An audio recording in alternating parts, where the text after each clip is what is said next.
Hi guys, this is Algo Structures and this is the sixth video of our complete C++ STL course. This video is in continuation to the last video. If you haven't watched it, I will provide link in description. In this video, we will start from how we can insert values in the vectors. Let's say we have a vector v and it has the values 1, 2, 3, 4, 5 and we want to insert value at its head. Head means at the starting position. For that, what we have to do is we have to use the insert function on vector v. In the first argument, we have to pass the iterator to the starting position and then we have to pass the value which we want to insert. This function has a complexity big O of n because to insert a value at the starting position, we have to right shift all the values by one position. As first we have to shift the 5 to this position, then 4 to this, 3 to this, 2 to this position and 1 to this position, and then we will insert our new value to this position. Therefore, to right shift all the values by 1, it has a complexity of n. Similar to the insert at head, to insert any value at any index, what minor change we have to do is we have to just pass an iterator to the index where we want to insert our value. Let's say we want to insert a value at second index. So in the first argument of insert function, we will pass v.begin plus 2 because v.begin return us an iterator to the starting position and plus 2 will result to an iterator to this position. So that's how we insert values at an index of vector. Insertion at any index is also a big O of n operation because in worst case, we can pass the index as 0 and it becomes equal to the insertion at head. Next is insertion at tail. To insert values at the end of vector, we can use a pushback function and in that we can pass the value and it will insert values at the end of vector as you can see here. Insertion at tail is a constant time operation, but it is constant time on average. In worst case, it can go up to big O of n because if you know the internal implementation of dynamic arrays, when the capacity of array becomes full, it will create an array of double of its size, copy all the values, etc. At that time, the complexity becomes equals to big O of n. But if we take an average, this function becomes a constant time operation. Next is removal of values, or we can say deletion of values. To remove the value at the starting position, or we can say at the head position, we have to use an erase function and in its argument we have to pass the iterator to the first position. This statement will delete value 1 from the vector v. This operation is also a big O of n operation because if we erase value at the head position, we have to left shift all the values by one position. Like this, 4 will be shifted to this, 5 will be shifted to this position. That's why it has a complexity of big O of n. Similarly, to delete value at any index, we have to pass an iterator to that index. It is also a big O of n operation because in worst case, the index becomes equal to 0 and this becomes equals to this. Next is to remove value from the tail of vector, or we can say from the end of vector, as from this last position we can use a pop back function. This operation has a complexity of big O of 1 because we are removing the value from the last position. We don't have to left shift any value in this case. So from all these 6 operations, what we can conclude is we prefer vector to use when only we have to insert and delete values at the end of vector. I mean, vectors are useful when we have to insert and delete values from the end because insertion and deletion is constant time operation in case of vectors. Next is to access the value at head position, we can use a front function. To access the value at the tail position, we can use the back function, and to access the value at any index, we can use the add function, or we can use the array-like syntax.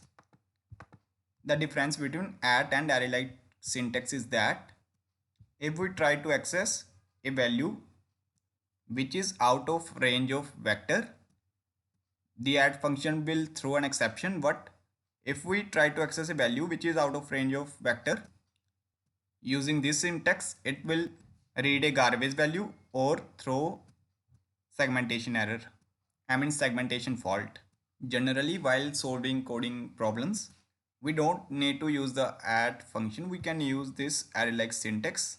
I explained the add function here just for your reference.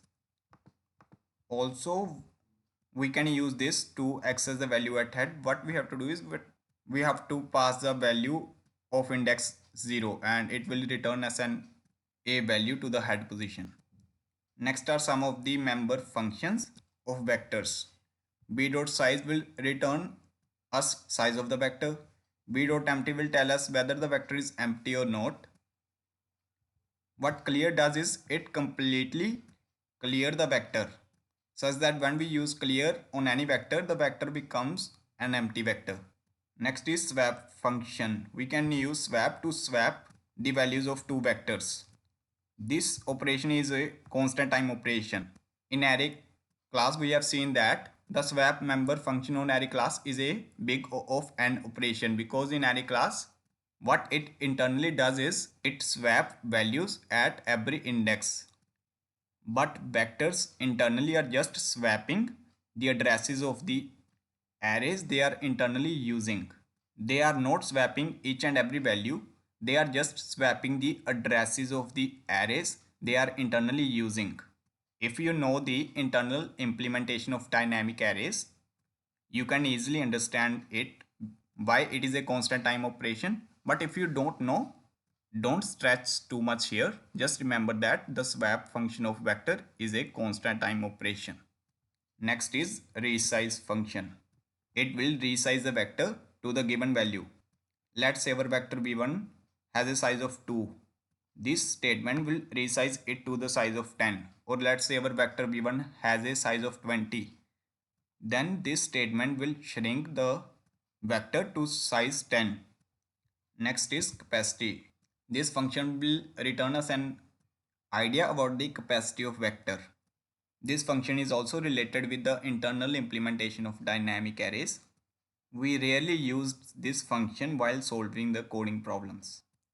Next are emplace and emplace back. We can emplace in place of insert and emplace back in place of pushback. These two functions introduced in the later versions of C++.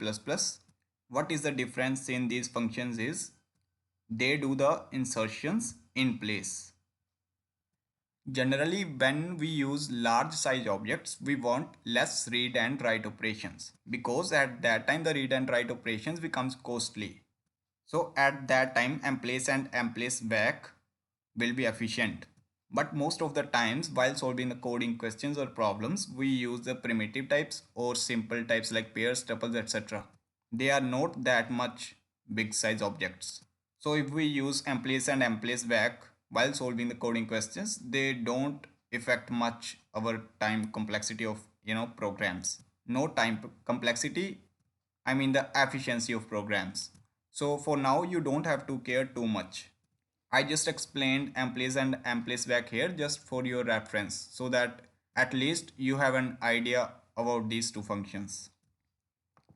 So these are the various member functions provided by the vector class. Next is, we can use for range loop to take the vector as input and to update the values. I have seen a lot of people codes in which they are using the for range loop to take the vector as input, so I thought to cover it here. As in most of the problems, first we are given the n such that the number of values, and in the next line we are given the values, I mean the n number of values.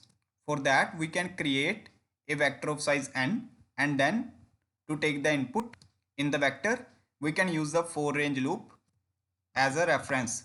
As you can see here, I am using the for range loop as a reference. So if you know how references work in C++, you can easily understand that this loop will input values in the vector BEC. Similarly, while using the for range loop as a reference, we can update the values. As here, this loop will update all the values of vector VEC to 10. It is just a simple for range loop using reference. There is nothing complex here. Next is how we pass vector to the functions. So if we pass a vector to this function, then the vector will be passed by value. What it means is a new copy will be created for this vector with same values to the vector that we have passed while calling this function. Therefore, pass by value is a big O of an operation. It is same as when we assign a vector to another vector. At that time also a new copy will be created.